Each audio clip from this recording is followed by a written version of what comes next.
Assalamualaikum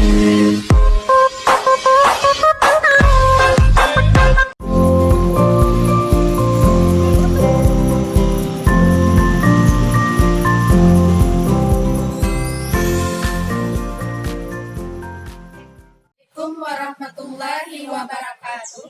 Kami dari kelompok 8 akan menjelaskan tentang proses sosialisasi dan penyesuaian diri dalam pendidikan.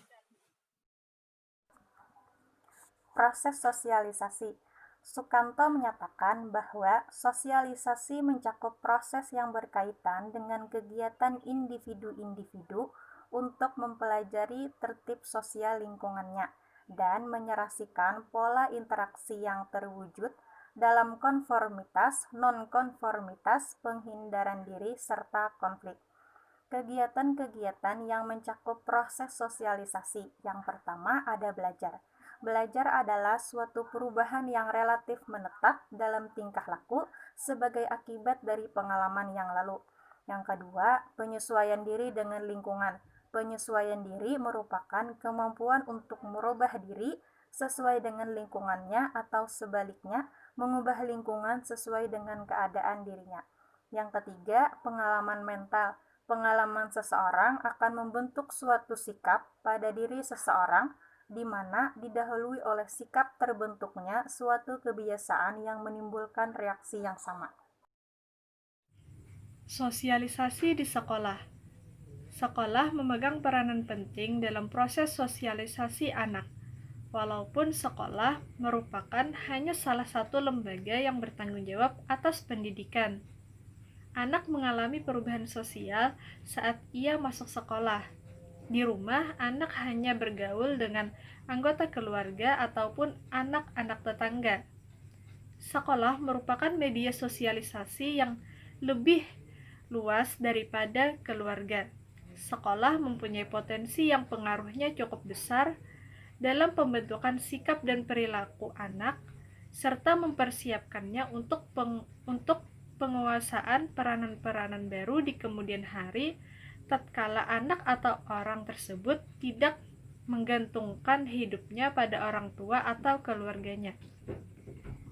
Dalam perkembangan fisik dan psikologis anak, selanjutnya anak itu memperoleh pengalaman-pengalaman baru dalam hubungan sosial dengan anak-anak lainnya yang berbeda status sosial.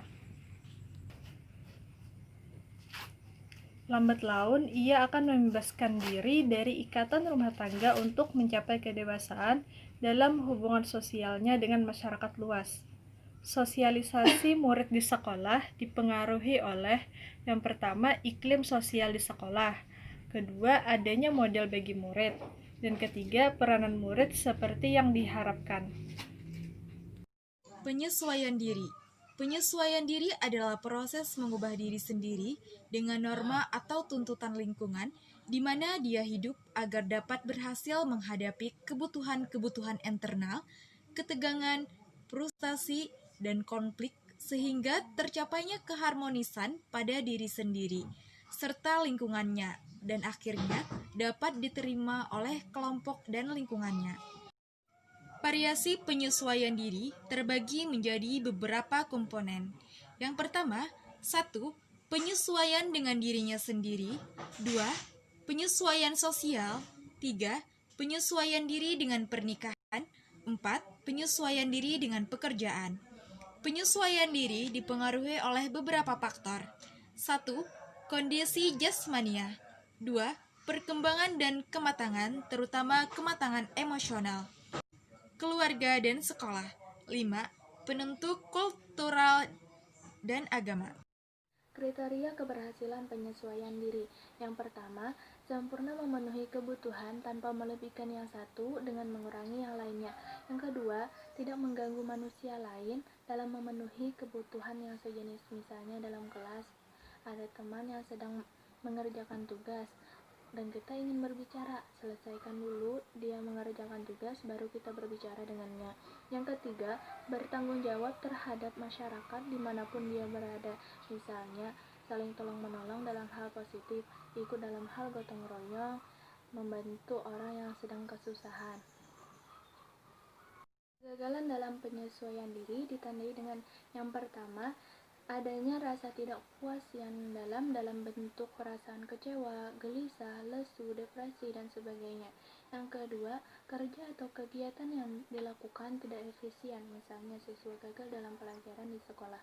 Yang ketiga, adanya gejala pusing, sakit perut, gangguan pencernaan, dan sebagainya. Yang keempat, mendapat reaksi tidak setuju dari kelompok atau masyarakat. Itu karena tidak dapatnya seseorang dalam hal penyesuaian diri. Proses atau tahapan dari sosialisasi dan penyesuaian diri. Menurut Georg Herbert Mead, berpendapat bahwa sosialisasi yang dilalui oleh seseorang dapat dibedakan melalui tahap-tahap sebagai berikut. Yang pertama, tahap persiapan. Nah, pada tahap ini dialami sejak manusia dilahirkan, saat seorang anak mempersiapkan diri untuk mengenal dunia sosialnya, termasuk untuk memperoleh pemahaman tentang diri. Yang kedua, tahap meniru. Pada tahap ini ditandai dengan semakin sempurnanya seorang anak menirukan peran-peran yang dilakukan oleh orang dewasa. Yang ketiga, tahap siap bertindak.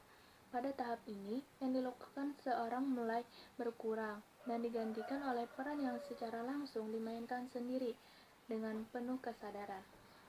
Yang keempat, yaitu tahap penerimaan norma kolektif. Pada tahap ini, seseorang telah dianggap dewasa. Dia sudah dapat menempatkan dirinya pada posisi masyarakat secara luas. Dengan kata lain, ia dapat bertenggang rasa tidak hanya dengan orang-orang yang berinteraksi dengannya, tetapi juga masyarakat luas. Selesai. Assalamualaikum warahmatullahi wabarakatuh. Terima kasih telah menyaksikan video dari kami. Wassalamualaikum warahmatullahi wabarakatuh.